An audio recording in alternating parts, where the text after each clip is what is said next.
Hello kids, welcome to Student Zone for Best Learning. This is a poem.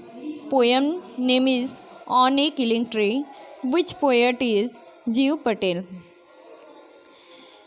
In this poem, the poet is very sensitive and think about a tree that it takes much time to kill a tree, not a simple zap of the knife will do. मतलब वो बताते हैं कि एक पेड़ को काटना मारना आसान काम नहीं है। सिर्फ एक चाकू के छोटे से वार जो होते हैं वो बिल्कुल भी किसी पेड़ को नहीं मार सकते।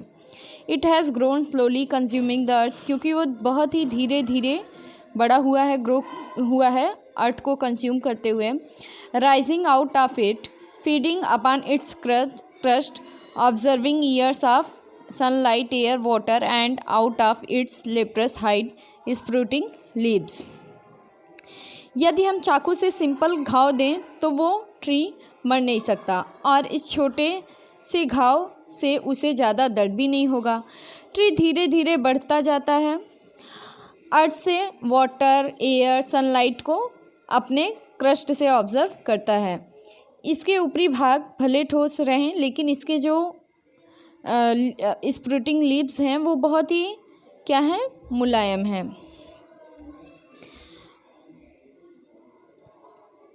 Second stanza, so hack and chop but this alone won't do it, not so much pain will do it, the bleeding bark will heal and from close to the ground will rise curled green twigs, miniature bough which if unchecked will expand again to former size.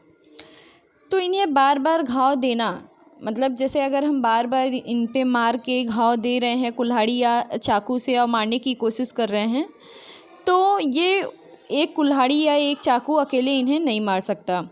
Not so much pain will do it, ना तो इन्हें बहुत ज़्यादा दर्द होगा। इनके जो bleeding bark हैं वो धीरे धीरे भर जाएंगे, और फिर से जो इनके एक तरीके से आसपास नए पौधे भी निकल जाएंगे, नई टहनियाँ निकल जाएंगी, और यदि उनको चेक नहीं किया गया तो वो फिर से अपने फॉर्मर मतलब पुराने साइज में आ जाएंगे। No root, no the root is to be pulled out of the anchoring earth, it is to be roped tight and pulled out, snapped out, or pulled out entirely out from the earth cave, and the strength of the tree exposed, the source white and wet, the most sensitive, hidden for years inside the earth. इस stanza में poet बताते हैं कि हम पौधों को किस तरीके से मार सकते हैं। मतलब जब तक हम पौधों को रूट से नहीं निकालेंगे तब तक उनको मारना आसान नहीं है।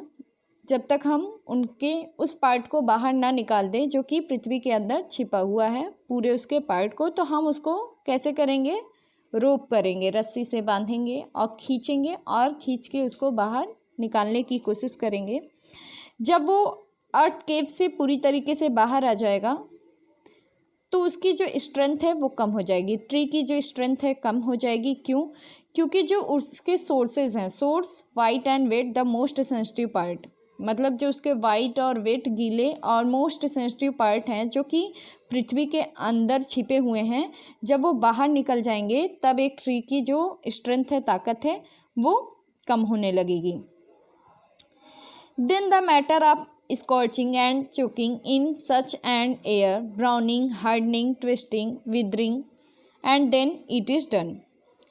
तो जब जो उनके ये जो पार्ट हैं, जब वो सन और एयर में डायरेक्ट उनका सामना होगा, मतलब वो सन एयर के उसमें रहेंगे, तो जो एक ऑब्जर्विंग होता था जड़ का अर्थ के अंदर से, तो वो ख़त्म हो जाएगा पेड़ का, और वो धीरे धीरे क्या होने लगेंगे, सख्त होने लगेंगे, ब्राउन होने लगेंगे, और वाइदरिंग एकदम सख्त होते, कठोर होते चले जाएंगे।